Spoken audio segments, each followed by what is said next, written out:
going to get the phone and have this coffee and basically run through the video, which is about 16.5 minutes long. So I will pause it along the way and hopefully do something inside of half an hour. Can't believe I put milk in first. No bad. I'll do something inside of half an hour that basically utilises the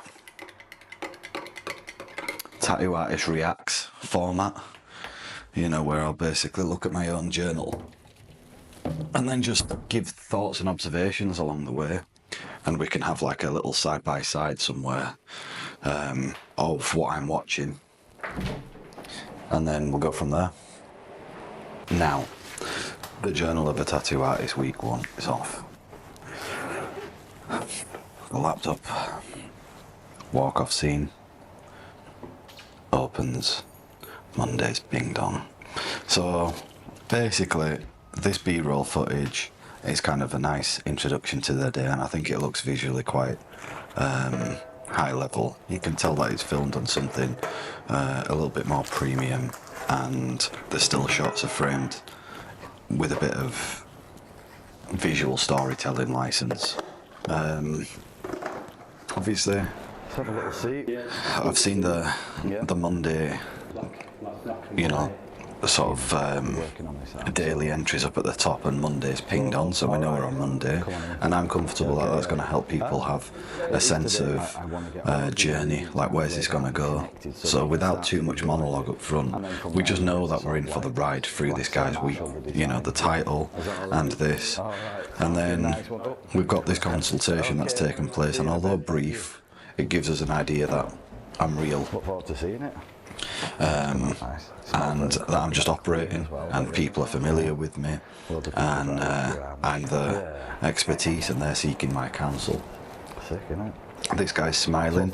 His tattoos are a little bit older, but you know, this is Reno, Dave Reynolds, who's a really nice character of the community, and he's got some old school tattoos from a different time, but he's owning his decisions back then. He just wants to sort of reinvigorate them and make them look higher quality, consistent with other work that we've done.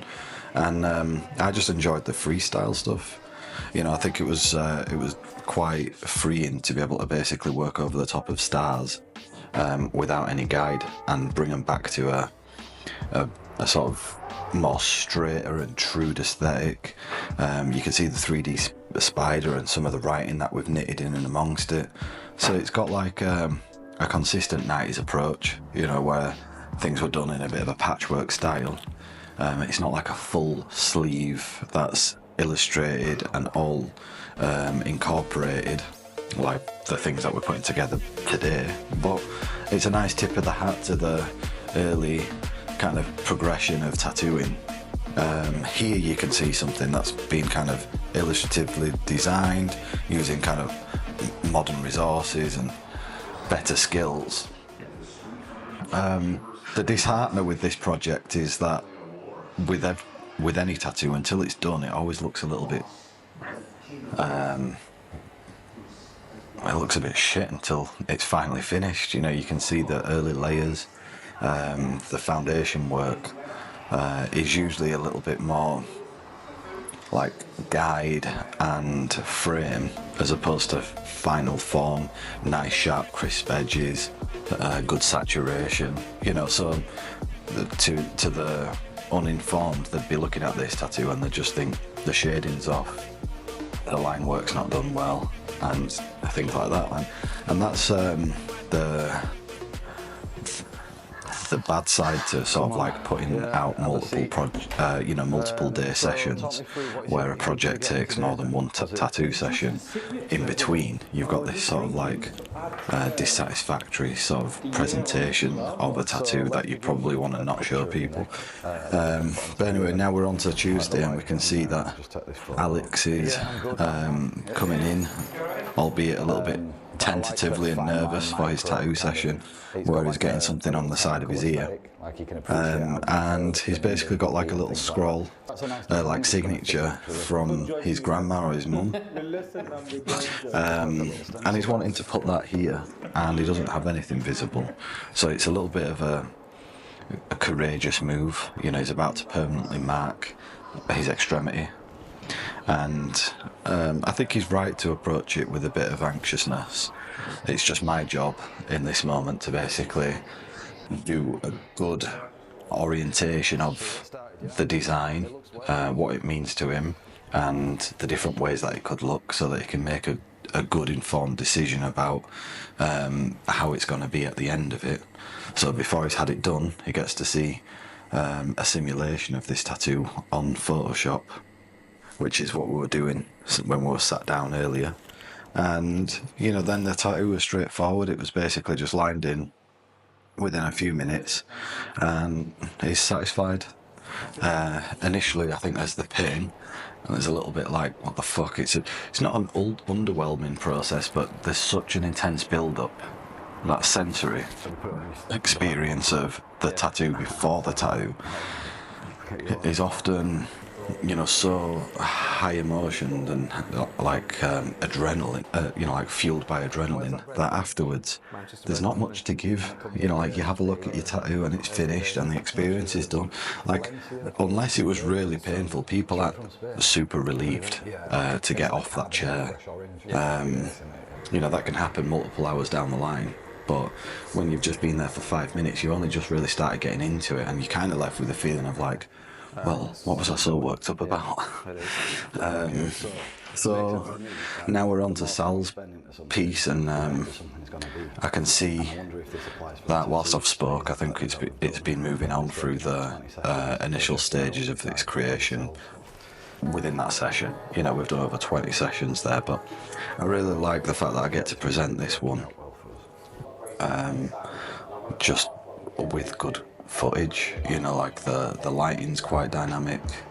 We've got that LED strip in the background that's leading the eye straight to there, and then I just think it's a strong visual, a sort of sales image. You know, like it sells people on my abilities, the outcome, the studio's presentation. You know, I've got like a little tongue-in-cheek personality, a sort of widget of what Sal said and how I've interpreted it as a review. Insane amount of detail. And now we're here with Benny Bradley, aka Blanco, another good sort of character within the community, and he's got like a really nice fresh arm that I've been working on. So everything that's on this is my own, and it's quite nice to see how the initial consultations might not necessarily have the full ideas outlined. We can only see as far as the one that we're booking in for, but that session then becomes the foundation for the next set of ideas, and that's exactly what's been happening here, where we're booking for the next session. We know just about as much as we need to know to be able to get in through the door, sit down and begin with that project. With Sal's, we had the full arm outlined, you know, like the full arm conceptualized. We had a full render of the image that we were going to work with, and because we understood that we were going to be in this for the long term, we you know, I could like emotionally invest into that project with that much designation of the project. But with Benny, we don't know if he's going to be coming in every fortnight for the next year.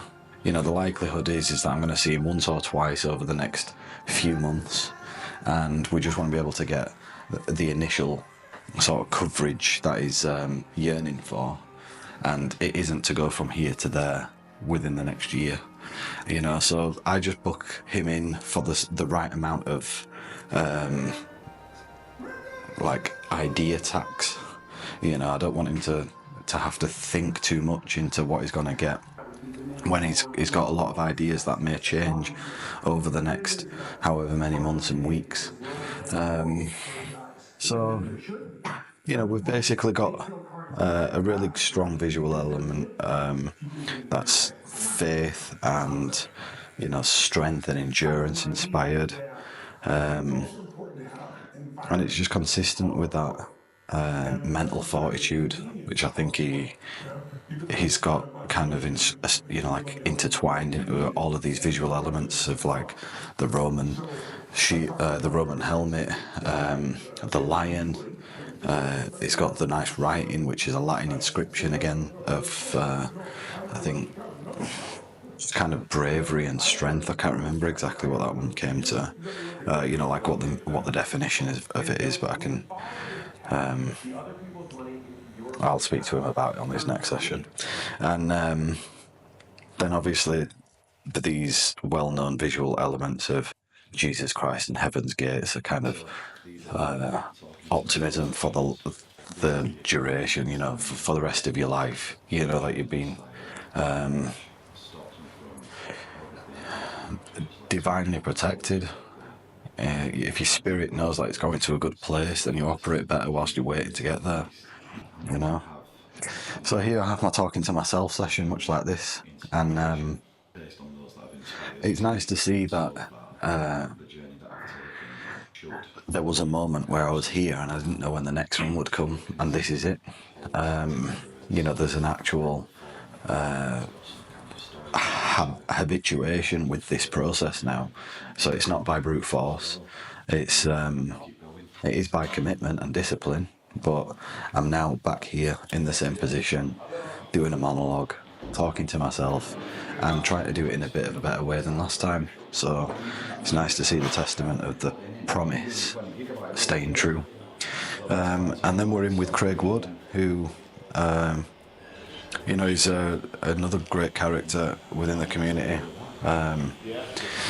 Someone who I feel has come from the same area as me, but a slightly older generation, and he has done the best that he should have done with the opportunities that he had along the way, and he's come to the point of recognition for the things that he's grateful for and loves about his life. And you know, obviously a recent passing of his dog has been the trigger for him to get these tattoos. And it's kind of connected him to a spirit of gratitude. So that's why I like this sleeve. I think it puts into perspective the importance of personal significance and things where people can forget about the aesthetics and just go straight to the value of the tattoo, and then from there build out great aesthetics. Just defining what this tattoo means to you first helps create like a set of intentions and constraints around, well, how should we best display these emotions in a symbolic form, in a visual form. Anyway, I don't know if I'm explaining this in a good way, but we're getting there. Then we're on with Danny Midgley. And, you know, I said a bit of a tongue-in-cheek thing about Mrs. Brown's Boys, but because I've said it to him and there, I believe that, you know, he knows that there's no malintent about that joke. It's just a little kind of little spike of dopamine, just saying something a bit funny. But it's not going to be ephemeral into his arm, you know, like, if it is, it should be met with the same kind of, you know, like, to not be too sincere about a sincere subject is also a skill. Like, if he shows people this work that he's got on his arm and comes out with the joke himself, he's giving people a little treat, you know, like just the comedic spring of unexpected kind of result of he's obviously gone through all this work, he's about to show off, and it's a bit of a vanity thing, and then he gives them something which is almost self-deprecating, but not. So it's a good little joke to use.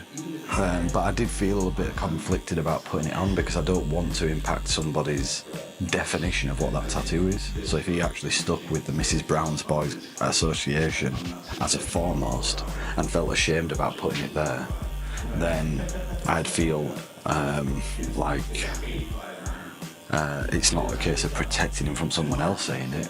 might only be a pillock like me who comes up with something stupid like that to say. But in essence, the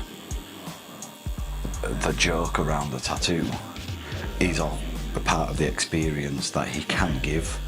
So I didn't feel too bad about sort of immortalising it or saying it. Like if he uses this little brief moment with the unsuspecting viewers of this tattoo in the future, he can say something which is quite, novel, like the experience of having a camel on your toe and telling people about that one all the time, or bees on your knees. Well, now he's got Mrs. Brown's boys, but it's done in a sincere manner. Like the actual tattoo is really good, and it's not Mrs. Brown's boys, it's just a joke that, if you know what that is, kind of British traditional culture and humour, or Irish, it's a nice sort of tribal call joke. You know what I mean? It gets those people who are going to see the pub scene and the old stone walling, the old bench made out of sandstone and things like that. Like, should be a nice moment for him to keep using that. And then here we've got a really nice one with Leanne, which is significant to her origins of South Africa, and then a life that's developed in Britain. And she's covering up some scar tissue. But when we say covering, it's more beautifying. It's not covering this scar, but it's a way of her personally celebrating the transformation that she's made spiritually into how she's observed this scar, how she's felt about it. Now she's come to the point of total confidence and acceptance where she can put something onto her skin, and it might even bring attention to the scar. It's letting people look, and then actually you can't help but see the scar. So I think that's a really courageous and bold transformation to make as a person, when so many people might have self-image issues because of it. Well, she's turned it into an opportunity to be able to demonstrate her own self-realisation and growth around this. So yeah, well done to her for it. And I think the tattoo is a testament of well thought out aesthetic and patient approach to tattooing. We didn't rush it. It took some time, and everything's come out really clean and crisp. So that concludes journal number 1. And I'm proud of it. I'm really happy with what we've managed to make there. To say it was the first one, it's something that I can look back at and document forever. But it's also an exciting start to sort of get the ball rolling around this growth phase of becoming a more self-aware person. But let's see if I can pause that recording. Yes. So we'll see how this one comes out. I think time for a quick smoke, and then the next job, client, project is George, a family friend, someone who I've known from when I was a young boy, and now I'm tattooing him. I've been tattooing him for the past few years. He's a pain in the side, and I'm going to try and capture as much of his fucking personality as I can. Enjoy.